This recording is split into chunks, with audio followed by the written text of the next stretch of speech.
आदाब दोस्तों, मैं सनम एजाज श्रीनगर से लाइव अपडेट लेके आपके साथ हाजिर। और लाइव अपडेट में साफ जाहिर है कोई और खबर करनी नहीं है, क्योंकि सबसे बड़ी खबर दुनिया की इस वक्त कोविड के हवाले से है। और कोविड के हवाले से आप जानते हैं कि कश्मीर, जम्मू, दिल्ली, बाकी रियासतें मुल्क की जहां पे भी बात की जाए, कोविड की बात की जाए, और अगर दुनिया की कोई बड़ी बात की जाए तो कोविड की ही बात की जाती है। कुल मिला के कल का दिन यूं कहें तो हिंदुस्तान की तारीख में भी कोविड के हवाले से खतरनाक दिन गिना और माना जा सकता है, क्योंकि कल अमवात की तादाद भी अब तक का रिकॉर्ड तोड़ चुकी है और कल पॉजिटिव केस की तादाद भी अब तक का रिकॉर्ड तोड़ चुकी है। और कश्मीर की बात आप जानते होंगे, कश्मीर, जम्मू कश्मीर, यूटी की बात, तो यूटी में लगातार कोविड केसेस आते हैं, पॉजिटिव केस आ रहे हैं, हर तरफ से आ रहे हैं। कल भी पॉजिटिव केसेस, और ये तादाद हिंसों की तादाद में नहीं है, बल्कि दसियों में भी नहीं है, हजारों में तो नहीं है, लेकिन 100 में जरूर है। कल भी 100-200 आज के हवाले से अभी तक अपडेट यही है कि हालात संगीन है। और अमवात का मामला जो है दर्जनों में अब आ ही रहा है। सुबह की शुरुआत जो होती है कोविड के हवाले से खबर से आती है। कल सुबह की शुरुआत जो थी वो भी कोविड की मौत से थी, और आज भी शुरुआत जो है कोविड की मौत के हवाले से। और उस सारे के बीच में एक अहम मुद्दा सरकार ने उठाया था कि हम लॉकडाउन करेंगे। लॉकडाउन के लिए अहकाम भी जारी किए, लेकिन लॉकडाउन क्या है ये अभी तक हमें समझ नहीं आ रहा है। क्या ये वाकई में लॉकडाउन है या ये नाम का लॉकडाउन है? वादी कश्मीर के जिस हिस्से में जाओ, लोग देखे जाते हैं, बाजार खुले देखे जाते हैं। अगर चाहे डीसी श्रीनगर ने बाकायदा तौर पे ऑर्डर भी जारी किया है कि जो रेड जोन एरियाज नहीं है वहां पे कुछ तजारती सरगर्मियां शुरू की जा सकती हैं, लेकिन उन्होंने ये भी साथ में उस ऑर्डर में लिखा है कि जो SOPs को फॉलो नहीं किया जाया करेगा उसके खिलाफ सख्त कार्रवाई हो जाएगी। और SOPs में पहली कार्रवाई यही है कि आपका मास्क पहने हुए होना चाहिए जब आप किसी के पास हैं, अकेले में नहीं। ये याद रखिए, अगर आप अकेले में हैं तो मास्क की जरूरत नहीं है, लेकिन आप किसी के पास हैं, मार्केट में हैं, बाजार में हैं, दुकान पे, तो आपके पास मास्क होना चाहिए। आप फिजिकल डिस्टेंसिंग का खास ख्याल रखिएगा, क्योंकि ट्रांसमिशन होता है, एक पेशेंट से दूसरे में जाता है। और बाकी जो है SOPs वो सब लोगों को मालूम है। इंपॉर्टेंट बात आपको कश्मीर के हवाले से बताना चलूं, कल हमारे एक साथी, जर्नलिस्ट साथी रमीज मखदूमी की वालदा का इंतकाल होता है, और रमीज मखदूमी ने उसका वीडियो उठाया कि उसके एम्बुलेंस नहीं देगी, उसको इंफ्रास्ट्रक्चर नहीं देगा, वेट करना पड़ा उसका।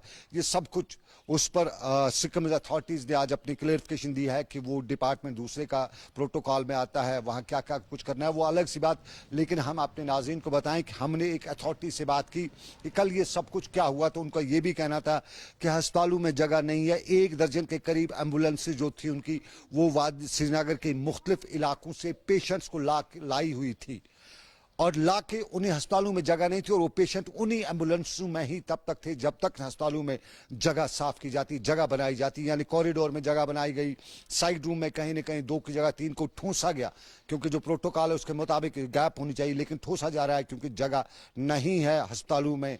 आपको मालूम होगा श्रीनगर के सिक्किमज ने अब जो साथ वाला सराय जो है उसको भी हॉस्पिटल बनाया है, और बहुत सा जो जुगाड़ी अस्पताल है वो बनाए जा रहे हैं, ताकि जो फ्लो है पेशेंट्स का, क्योंकि रोज के 300 पेशेंट्स आना, और उनके लिए आगे जगह हमारे यहाँ इंफ्रास्ट्रक्चर नहीं है। तो कल का अंदाजा यह है कि पेशेंट्स पॉजिटिव करार पाए गए थे, वो घरों में थे, उनको एम्बुलेंसों के जरिए लाया गया, अस्पताल पहुंचाया गया, लेकिन अस्पतालों के बाहर उन्हें 5 से 8 घंटे तक इंतजार करना पड़ा। ये सिचुएशन है। और आपको कोविड के हवाले से बताऊं कि हमारे यहाँ वेंटिलेटर्स बिल्कुल स्पेस नहीं है, वेंटिलेटर्स पे जगह नहीं है। यानी जो अब कोई बीमार होगा तो उसको कहाँ रखा जाएगा? किसी की चेस्ट कंजेशन होगी, बायलैटरल नमूनिया हो ही जाता है इस कोविड से, तो उसको जगह कहाँ होगी वेंटिलेटर पे?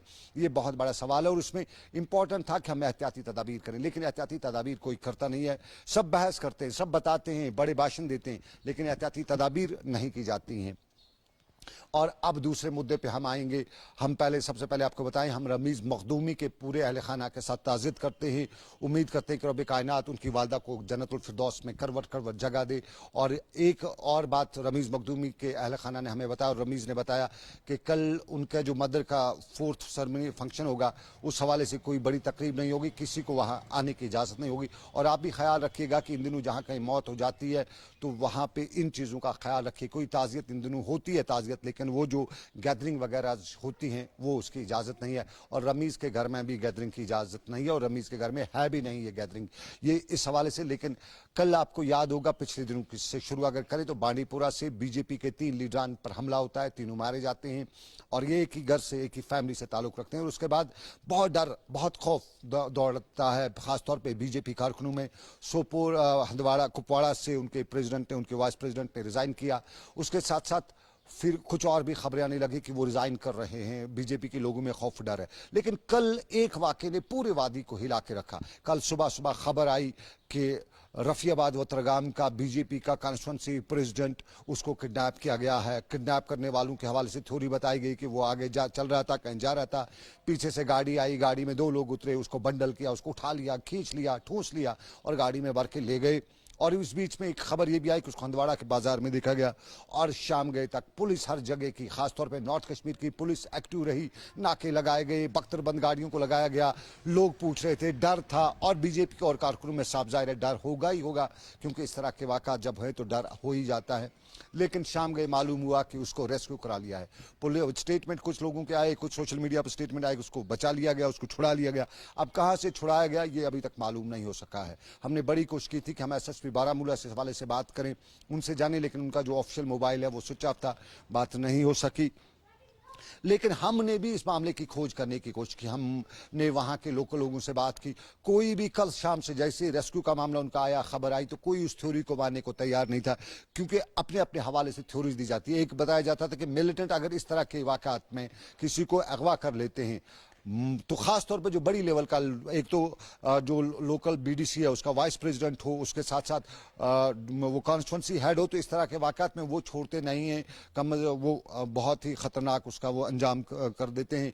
और दूसरा ये कि अगर कभी छोड़ भी जाएं तो एक आध गोली टांग में मार जाते हैं। तो कल ये सही सलामत वापस ले आना वगैरह, ये सब कुछ लोगों को लगा कि ये कोई थ्योरी है, कोई मामला है। और उसके बाद हमने जब इस सारे मामले में लोगों से बात की, वहाँ के लोकल से बात की, वहाँ के कुछ जो उनके पड़ोसियों से की टेलीफोनिक हमारी बातचीत हुई, और उसमें मालूम यही हुआ कि ये मामला इससे पहले भी इसके साथ पेश आया है। और तब भी कहा जाता था कि शक की सुई तब भी थी, तब सिक्योरिटी का मामला था कि इसको सिक्योरिटी के लोग कम थे तो इसलिए और सिक्योरिटी बढ़ाई जाए। आज कैसा क्यों हुआ, सिक्योरिटी भी थी, ये क्यों हुआ? तो हमने भी जांच करनी कि आज का मजबूरी थी, अगर ये वाकई में अगर ये ड्रामा है तो ये की मजबूरी।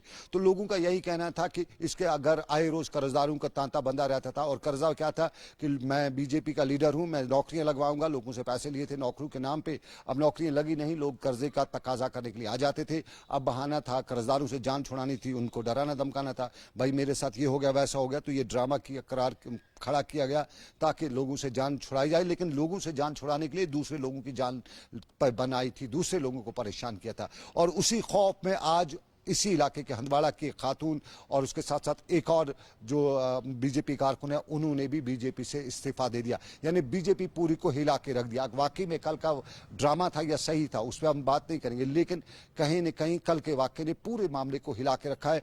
और आज भी जहां पे भी बात की जाए, कहा जाता था कि बीजेपी के इस कारकुन के खिलाफ पुलिस कार्रवाई करे, पूरी तरह इस मामले की तहकीकात करे और ये क्या हो रहा है, क्यों ऐसा किया उसने, इस पीछे के महरिकात को देखने कुछ। और ये पैसे का खेल जो है कि ये लोग जो हैं, जो पॉलिटिशियन हैं, और खास तौर पे आजकल बीजेपी पावर में, तो बीजेपी के लोग जो है वो लोगों से पैसा बटोरते हैं, ईंटते हैं लोगों से पैसा, नौकरियों के नाम पर, ट्रांसफर्स के नाम पर, कामों के नाम पर। तो इस पे इस वक्त इंतजामिया देखे और खुद बीजेपी की टॉप लीडरशिप है वो देखे कि वो जहाँ जहाँ अपनी जो लेटर देते हैं, चिट्ठी देते हैं कि फलाने को फलानी जगह ट्रांसफ़र किया जाए या फलानी को फलानी चीज़ की जाए, तो पहले उसको देखे कि वाकई में ये जेन्युइन है या इसके पीछे ये पैसे लिए गए हैं और पैसे लेके ये ट्रांसफर्स, ये नौकरीज, ये अदला बदली, ये सब कुछ किया जा रहा है। ये वो मामला कश्मीर के जो अक्सर देखे जाते हैं और पॉलिटिशियंस इसके लिए काफ़ी बदनाम भी हैं।